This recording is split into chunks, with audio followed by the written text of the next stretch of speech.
Hello, this is Teacher Wayne and I'm going to talk to you about web-based gaming. So web-based gaming is basically where you got a website, and from that website you can play a variety of different games. But the ones that I'm going to be looking at are mainly 2D ones. The beauty of web-based gaming compared to other gaming is you don't need anything other than a web browser to do web-based gaming. It's not hardware dependent, it's hardware independent, so it can work on any platform, any screen size. It's very, very flexible, very, very powerful, and all the processing takes place on the server side, not on the client side. So it's client independent, whereas if you've got like an Xbox or a PC or whatever console you're using, it's all that console's hardware dependent, and the actual game itself runs from there. With web-based gaming, everything runs remotely. So in my personal opinion, web-based gaming is a sort of picture of how in the future gaming will take place. It'll all be remotely from a server. You'll connect to it and you'll play wherever you want, whatever console, whatever sort of platform you want to use. And things such as Xbox and PlayStations will no longer exist. I think they'll eventually they'll be gone. People will just be using web sort of interfaces to connect. That's my personal view of the future of that. So first of all, as I was saying, it's all dependent on a server. So what I'm going to do is a quick overview of a web-based gaming setup on a Windows 10 box. So this is a Windows 10 machine you're looking at. It's a fairly powerful one. I've got a decent graphics card on it. I've got 16 gig of RAM, and it's relatively new and relatively powerful. But it doesn't necessarily need to be at this stage, not for the 2D gamings I'm going to show you. So what I'm going to use is I'm going to use two sort of setups. I'm going to use an XAMPP setup. Basically all XAMPP is, as it describes here, is it's an Apache server, a PHP, MySQL, and various other bits and pieces. But there is another one called WAMP, which I have run in here, and this is a WAMP server setup, which is WAMP stands for Windows, Apache, MySQL, and PHP server. They are basically they're systems that run on PC. So I've actually got what's known as VirtualBox set up here, so I'm going to be showing both of them, so that, because I think these are the big tools, XAMPP and WAMP. So basically when you're running XAMPP or WAMP, they run as little clients on it. So for example, this one here, I've got something called the XAMPP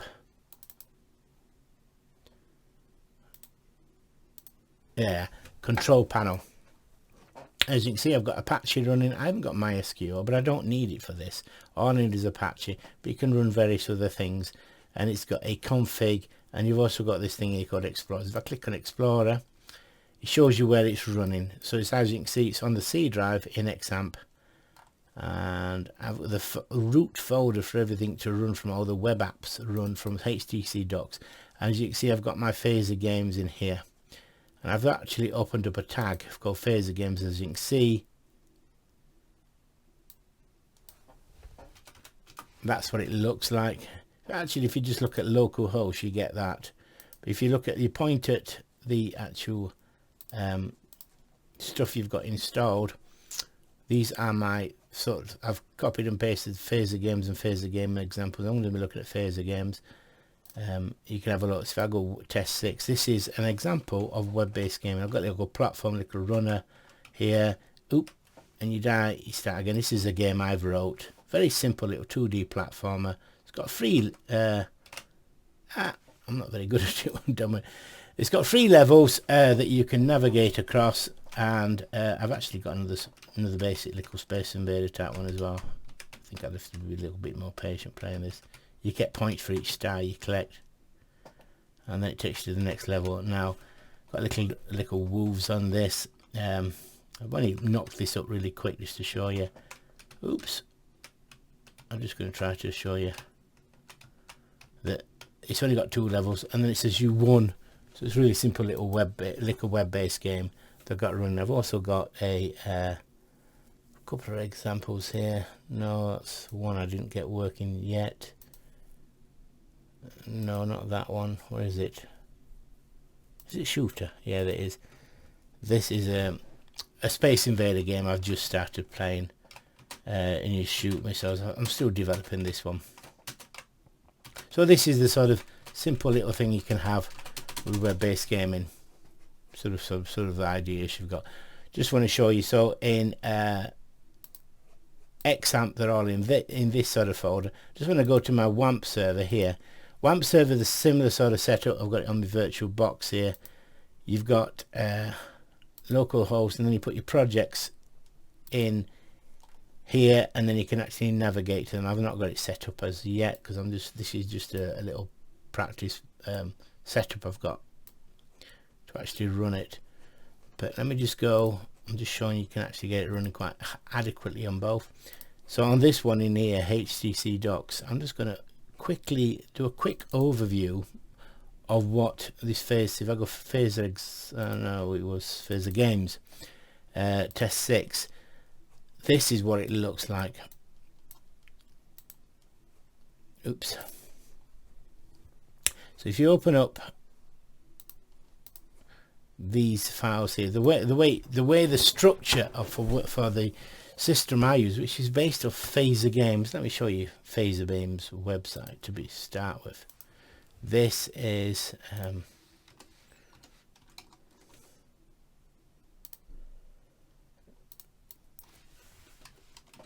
Phaser Games. Phaser Games are basically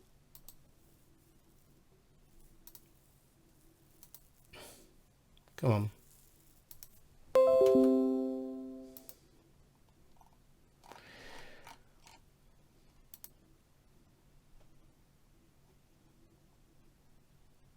Let's have a look. That's Phaser Games tutorials. But there's also Phaser. This is the one. This is it. This is the site I basically use. As you can see, you can create these really funky looking games. There's loads of sort of examples here, tutorials. So I've based a lot of what I'm doing off this site here. I'm using this sort of system to get going, but I just want to give a quick example. If you go examples here, there's loads of funky little examples we can use. Gives you some sample code, then you just build up it. The game I've got is based off some sample code from this exact site. So it's really powerful, and I wouldn't say easy, I would say relatively easy, because it is reliant on something called JavaScript, which I'll show you now. So here is the main sort of setup for this Phaser platform game. As I said, it's mainly based off JavaScript, and it uses what's known as the Phaser JavaScript engine, which is actually this one file here. If I open up here, oops, that one there, phaser.min.js, that is a JavaScript, a massive JavaScript library. That is, everything is running off there. This one is quite an old thing. I think this is, does it say? Doesn't say what version that is. I think that's version 2.9. There's loads of these JavaScript Phaser versions, but this is quite an old one from 2017, so it's a few years old now, but it's the one I use to create the game. There's Phaser Game Engine version 3 now, but it doesn't really matter which one you use. I've just sort of started developing it from this older one, because they're constantly rolling out new ones. So anyway, this is the index file, and as we look here at the top in the head section, we loaded up a load of script, and that's the actual library, the main library, Phaser Lime Engine. And I've got a load in this script directory here, which I'll open and show you. So I've got loads of files in here. These are JavaScript files, which I've also got loaded up here, which I'll go through in detail in a moment. So it loads them up in the library, And then here in this section here, we have a simple little div tag that runs along, just gets it going, and what's known as have game states. All this information, you can get what's known as the Phaser API, which I'll show you later if I get a chance. We'll go through that maybe in this video, maybe another video. But basically you have game states, and if you look, I've got boot, main menu, U1, the game 2, and it says game start boot. So it starts up with a boot, and what happens is each script loads up in turn and then calls the script afterwards. So if I go to boot, now if you go through here, the general structure here is each JavaScript file contains a list of scripts. They all have various different things. Just about everyone you'll see will have a create function, they'll have an update function and a preload function. This one happens to have it init, but the other ones don't have it. This init is only run once, and it's mainly to do with the scaling of the actual screen resolution. It shows you here, it goes from 480 up to 1024. It just defines the sort of maximum screen size. That's just run once. It tells you maximum mouse pointers, it's going to be a desktop. It tells various bits and pieces here. The preload is the more interesting bit. In this preload function, in this boot file I've got here, it does things. It defines the variables we need from the game, and in addition it loads up all the images we need. These only get loaded up once, so it loads up the various different assets. If you notice there's an asset folder here. If I go to folder, let me go Phaser Games 6, there we are, assets. Here's all the different assets here. These are what's known, if you look here, this dude, can you see dude there? This is what's known as an asset. This is a sprite sheet here. It's not a single image, it's a sprite sheet which actually shows the little dude moving around, these different animations. Same for baddie, he's got 4 states. Dude's a bit more detailed, he's got lots of them. I've got the buttons for pressing for the actual game, you won, you lost. I've also got like the diamond. I've got other bits and pieces. Some of these I've not actually got. I've got an MP3 that I've not fully implemented yet, and there's the wolf one as well. So you can use sprite sheets to get your full animation. If you look here in the create function, it actually starts the game here. So let's go through the game now. This is the most complicated one. Basically this is the first level. I've called it the game, but you could call it level 1. Here it just does some standard defining of some of the characteristics we're going to use. But if you look here, we have a create function, which is the first one, and then we have, scrolling down, we have an update, and then you'll find we've got some other functions that we use, but that's it. So we've got 2 functions in here. Main function is the create function. In summary, what this does is define the physical world that we want to use for this level. So it defines the level. Here you can see it sets the platforms, it sets the ledgers of what level, what height they are around the screen. It defines the different character, the bad guys here. It enables physics with the bad guys. It defines the player, gets the bounce, sets the animation. It sort of sets everything up. It puts the score as 0 at the beginning, puts level 1 up there. So it defines the starting behavior for this game. Now the update function is this actually runs the game. This is bit that runs and runs and runs. So I'm just going to quickly go through that. We add some physics to it, collision detection, and what happens when we have collision. So if we have a collision between the star and the player, it runs something called collect star. That's actually a function there. And it basically just destroys the star and increases the score by 10. So that's that one there. And also between the bad guys, basically if you look here, it's called the collision with bad guy. Here we are. If there's an overlap, it runs I've called it ID. and you've got also got a function called U1. So if you touch the diamond, it goes to U1. It goes I die. That's it. I can't even read my own words. I die. If you die, it goes to the main. It goes up. Notice it starts another state up. Oops. Edit. Undo. Do want to save that. It runs the main menu. So when you die, it goes back to main menu. When you win, it goes to the next level. Really simple. So this is a very simple little example. It's got the different animation states of the bad guy. Defines how far they move as well. It always says make sure they don't move too far. I'm actually defining where these three baddies move around. It's a really simple little game. The second game is virtually identical to the first game, except it's got the wolves in it. It hasn't got the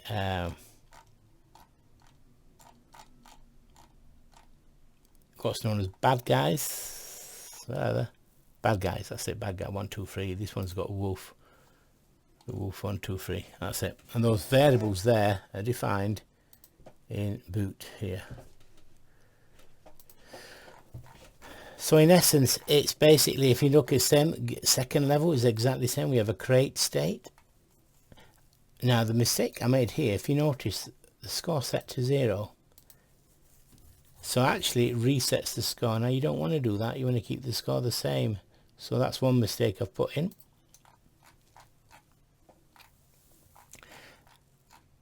And this is basically the same again. We have an update state and a create state, and this is the main menu. This is a really quick overview. In other videos, I'm actually going to go into more depth. But I just wanted to sort of introduce what we're looking at here, and really want to go through some of the basics of the actual game. I'm just going to have a quick look at the game again just to show it playing. Then you'll understand a bit. I showed it at the beginning, but I just want to have a quick play. Phase of games. Test 6. So here we are. This is the game looking here. Another thing I want to show you, if you go like this and you go inspect, you can actually see it shows you what's actually